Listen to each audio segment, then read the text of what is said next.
Santa Claus, butts, and burly men fighting over you? It's not the name of your sex tape. Hey everybody, I'm Chris and I'm reviewing every episode of The Office ever, and today we're looking at Vandalism. We have a deconstruction of Pam's mural, we have butt puns, and we have Toby. I'd love it if we could pretend I'm being tough. Just so much. Let's go. I understand nothing.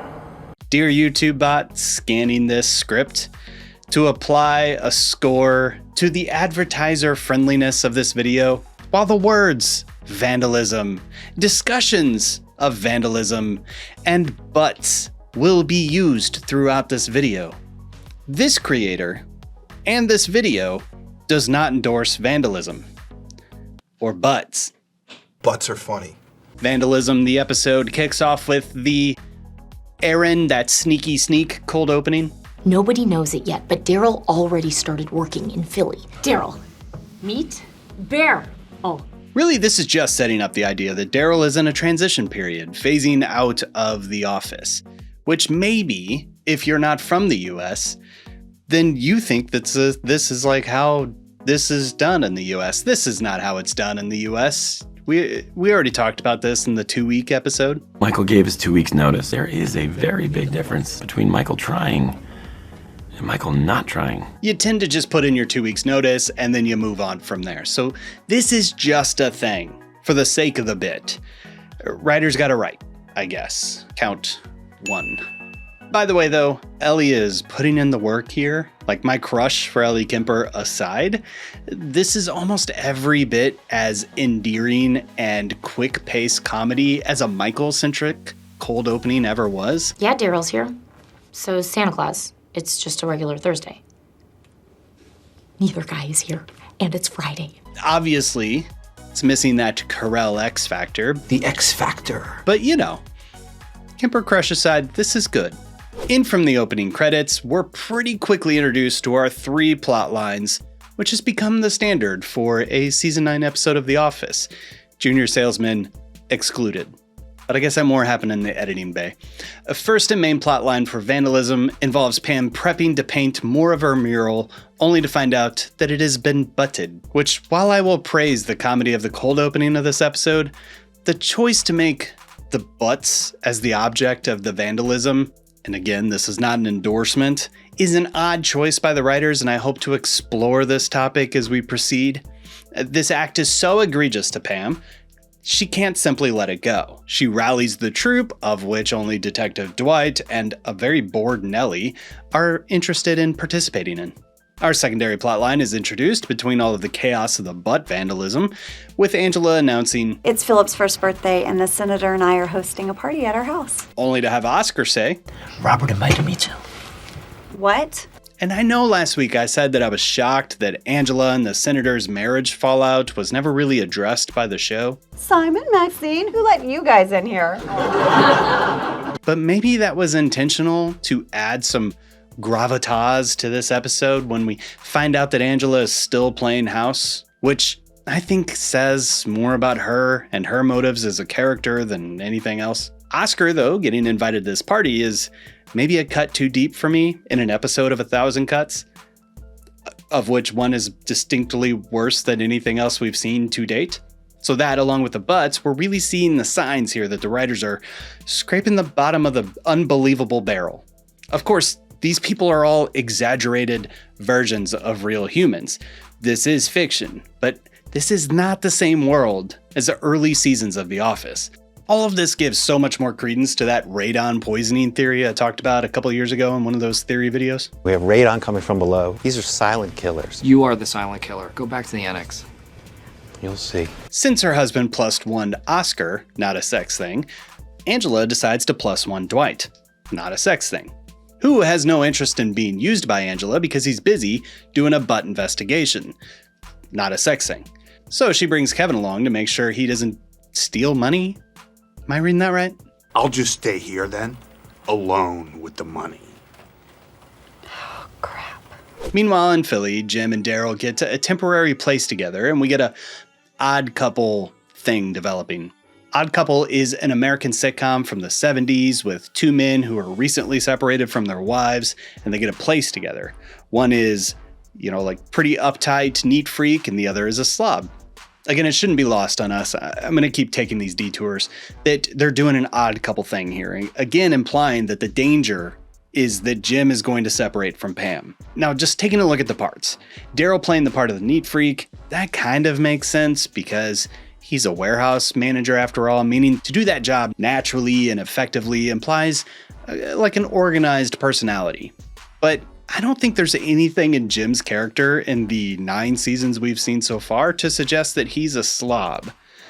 To me, this is just another writer's gotta write kind of thing, but I'm actually gonna leave that to the Office Encyclopedia in human form, the mechanic who edits these videos, to play any clips that support that Jim is a slob now. You're messy, you spill everything, and you leave the volume on the TV way too loud. Maybe I'll just move in with my boyfriend because he's kind of a slob too.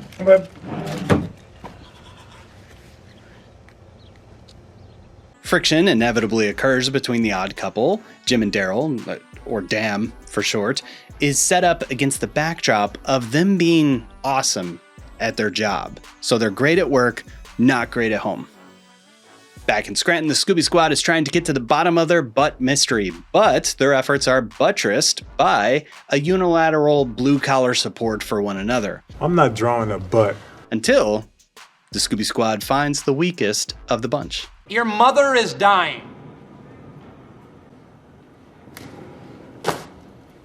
I can't tell if this "your mom is dying" joke is good or not, or if it's just how endearing Nate is. It's really rude. Leave your thoughts in the comments. I'm not really sure on that. The cheeky investigators have their culprit. Turns out Frank did it. Tell us who defaced the mural. He did it. Back at the political party, the senator shows his real intentions for inviting Oscar. It's time that we bid bigotry. Hasta luego. And this whole sequence again feels larger than life, but it does warrant some empathy from the senator's playthings. Maybe I should be insulted that he only invited me here to be his token Mexican friend. Right in front. Ow! Here. Back in Scranton, the culprit fesses up. I'm sorry I didn't like your crappy doodles.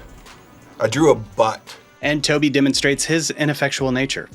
Hey, what are you gonna do about that? A compliment. Now, Frank says that these guys can't fire him, but that cannot be true. Like, there's no separate Dunder Mifflin corporate HR liaison. How many liaisons have there been? Just for HR folks. This is just Toby being Toby, which, again, I think is being funny. I don't know if this is a well-written joke or it's just played well by Paul Lieberstein. You are the largest I've ever seen in my life. But honestly, climbing up on, that lifty thing and then defacing a company special project is a kind of offense that you'd think that they would at least get written up for, whatever that means. Not because it's Pam's painting or because the mural was especially good. We're going to talk about that in a minute, but because you can't just have lawlessness running around your business. You should see how many supplies I've taken from this place. Yet again, writers got to write. I guess. Act 3 is full of escalations, like Pam and Dwight, who's now attracted to Pam because of how butthurt Pam is about the butts. Pam has kind of a good butt. Take justice into their own hands by painting on Frank's truck. No matter how you shake it, this is quite the escalation. At the party, Kevin escalates things himself by speaking some truth to the senator. Thank you for the food. Oh, and also, you suck. I beg your pardon. You're just using them. And in Philly, the dam breaks as the two carry on this escalating passive-aggressive fight. No. You don't have to do that. Honestly, I don't mind.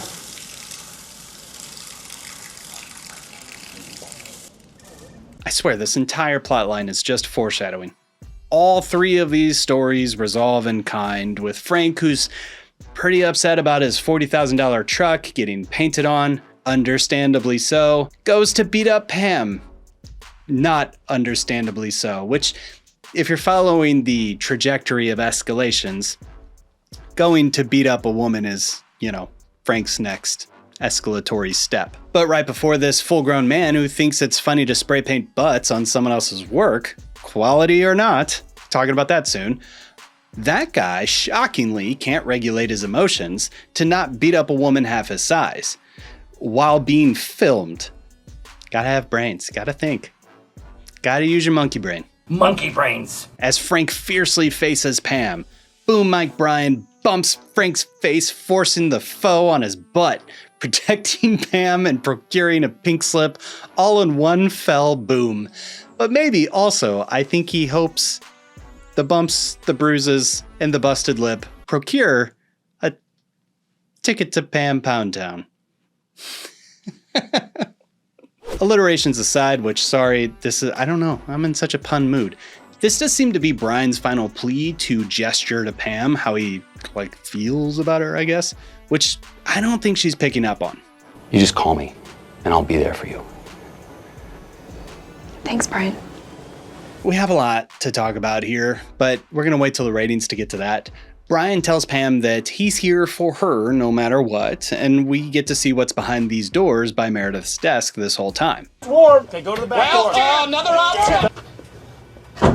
We took a walk. We took a walk.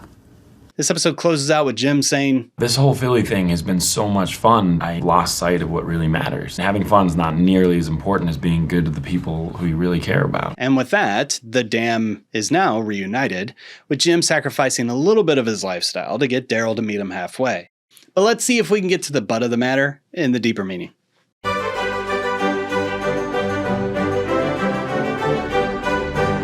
What does a bean mean? Someone please explain it to Cat. Let's start with the dam plotline. The whole thing seems to be there to demonstrate Jim's values in conflict, in which he's originally resolute to stick it out and to double down on what he wants and how he wants to live, only later to forsake that for the good of, not keeping the peace, but to strengthen a relationship that he really values. So his value of strengthening that relationship is stronger than the value of what he wants. This seems to be foreshadowing some of Jim's motives after a few episodes. And because the last time we checked in on Greg Daniels, he wanted these two to split up. So it's possible that due to everyone everywhere hating this arc all at once, this story in Vandalism is just a little nod to the audience that Jim isn't a monster. But also, he's not without his flaws in this entire arc. And as the tension heats up between these two over the next few episodes, we're going to see some things at play, and I'm going to take some stabs here and there at some of the talk I see from fans on comments in my videos, comments on social media, critiquing Jim or Pam for why they did this or why they didn't do that. So stay tuned there. We'll be getting into all of that stuff over the next 4, 5, 6, 7, or 8, I don't know, I've lost count, videos. Maybe we just need a whole Philly arc wrap-up video where we talk about the story, the motives, and the resolution. We'll see. I'll take a burger over a gross Philly cheesesteak any day. But taking the values and conflict theme of this core story, we start seeing what they were going for in the other two plot lines. First, with the senator-centric B-plot, we see the theme at work in the easiest target to spot hypocrisy in, a politician. The senator is a villain now. It's not just like a guy who's got desires and conflict over his wife, but he also has a lover. Really, we learn that his loyalty is to himself, first and foremost, to his career, and basically using the people in his life to advance his career and for political gain. I don't really get into politics where The Office doesn't get into politics. I don't care what you think of me or my personal stances, or if you agree with me or not. But please, all I can say is think critically of the politicians that we support, because conflicting values in a micro level in this story reflect the macro level of political manipulation that is wildly rampant right now. And it's not new, it's only more visible than it's ever been before. It's been happening since our species first started assembling into tribal groups. But we're smarter than this. So use your monkey brain, not your lizard brain. Oh, I hate monkeys. Think critically about the people that we support and why we're supporting them, and listen to people you don't agree with. It's the best way to learn. really triggering on that whole values and conflict thing. But we also see this theme at play in the Butt Vestigation story, with Pam foregoing her typical quiet reserve for the full-on Rage Against the Machine thing we see. But even still, her values are in conflict throughout this episode. First, feeling bad for Nate. Again, Nate's such a gem. And then only using water paints on the truck, hoping to negate any real damage. Which again, YouTube, I do not condone the repulsive act of defacing someone else's property, even if that person is a man baby. That's not your thing. Don't touch something that's not your thing. That's what she said. Which is as true for Pam's truck vandalism as it is for Frank defacing her stupid mural. Again, I'm no art critic, but this thing does kind of suck, right? That painting is bad. But it seems intentionally bad. I'm not always good at spotting this kind of thing, because sometimes I look at paintings and I'm like, wow, this art is the prettiest art of all of the art. Your art was the prettiest art of all the art. And then sometimes I look at it and I'm like, okay. But I do think there's a story in this. There's symbolism, maybe. I could be making this up 100%. And that's because the writer's got it right has been a theme of this video. It kind of makes me wonder if there was ever any real deep thought and deep forethought put into how things would play out for this season. Because we first saw the deforestation mural like on some paper several episodes ago. So I struggle thinking that they really thought this deeply about it, but now that I see it, I can't unsee it. So I'm going to share it with you and you can tell me if I'm stupid or not. The choice for Pam's mural to center on the destructive act of deforestation for their paper distribution warehouse mural might just be a quick throwaway joke, but showing something deconstructing rather than being constructive, like see Michael's local ad for ideas of what Pam could have done here, seems like it could be intentional. After all, this mural has ate up a lot of time for Pam in season 9, so it has to be important in some way, more than just the reveal that we get in the finale. On one hand, I think it could signify the deconstruction of what we've loved about Jim and Pam over the years, a tearing down of a staple in this series. And again, Greg Daniels wanted this forest cleared. He wanted them to get a divorce. And this plotline started well before they concluded not to break up Jim and Pam. And this deconstruction of the Jim-Pam relationship has been happening throughout season 9. And we also see Pam throughout the season simultaneously not feeling right about what she's painting on the mural, as well as how poorly things are going with Jim. Perhaps it's intending to at least give us a subtle feeling of dread to this whole arc. Conversely, or even at the same time, like just working on different levels, it very well could represent the creators of The Office deconstructing audiences' expectations of the series as a whole, something they very much have accomplished throughout this entire season. In other words, they are tearing down what The Office has been known to be by all of the fans in order to pave a path for our characters as they head out beyond the series.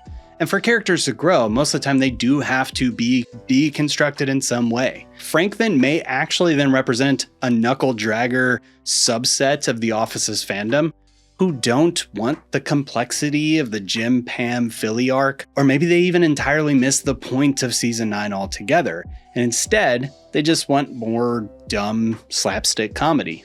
Butts are funny. Which may be why the dumbest guy in The Office has the most emotionally intelligent lines of this episode. And to be clear, by the way, I don't agree that the idea for season 9 is in some way obscurely the best season of The Office, or that it's so incredibly deep or amazing. I'm just saying I think that's what they were saying. Like, anyone who criticizes what The Office is in season 9 is Frank. Butts are funny. That is a funny sentence. I'm just trying to understand the choices that are being made here and filling in the gaps with my own creative flair. Let me know what your thoughts are.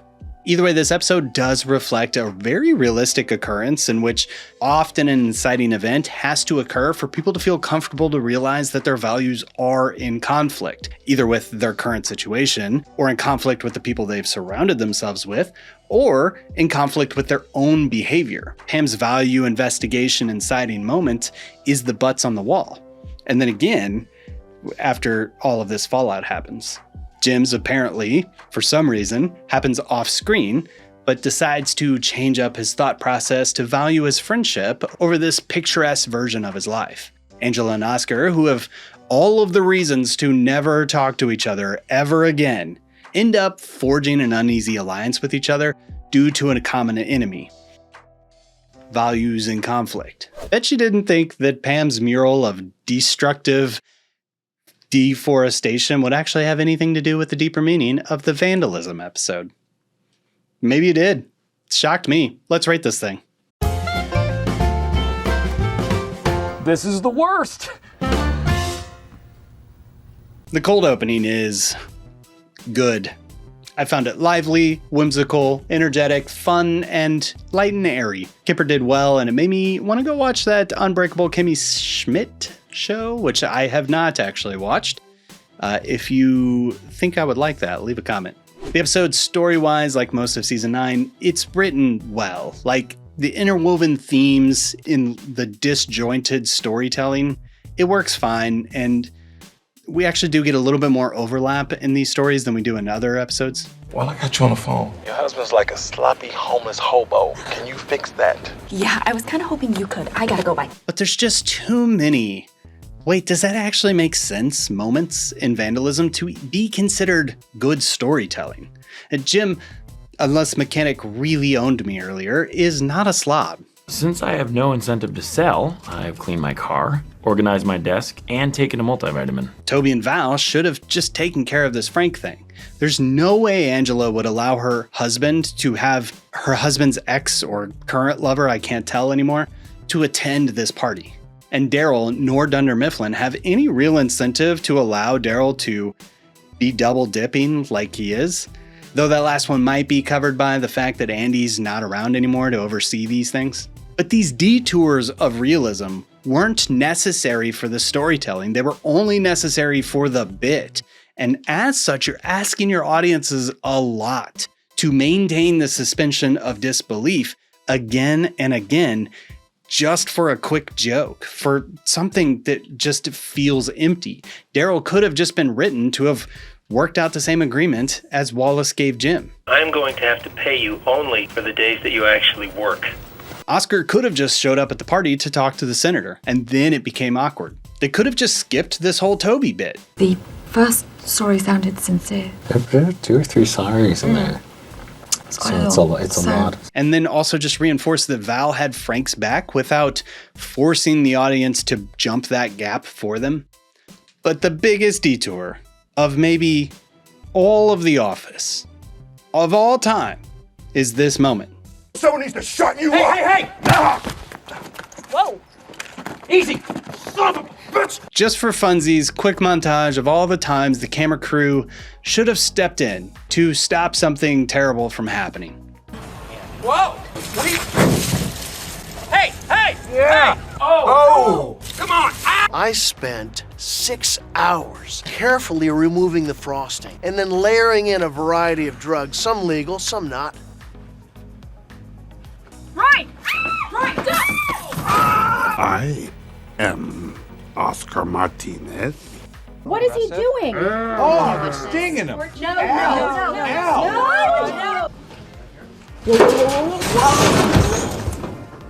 I'm stuck. Anybody? The ship is sinking. This is a business scenario, right? Hey! Help! The machine knows! Stop yelling at me! No, it's Stop yelling! There's no road here! Today, smoking is gonna save lives. No! How? Oh, God! Hello? Oh, help! So, this really calls into question a few things when I watch this. What is the legal responsibility of this dock crew observing the illegal things happening? Are they just flying under the radar? If you see somebody doing something very illegal, are you supposed to stop them? Are you supposed to report it? I don't know what the law is. I wouldn't be thinking these things if this didn't happen. Hey! Or then even the other side is the Seinfeldian Good Samaritan concept of not stopping something bad from happening, just passively recording it for your television show.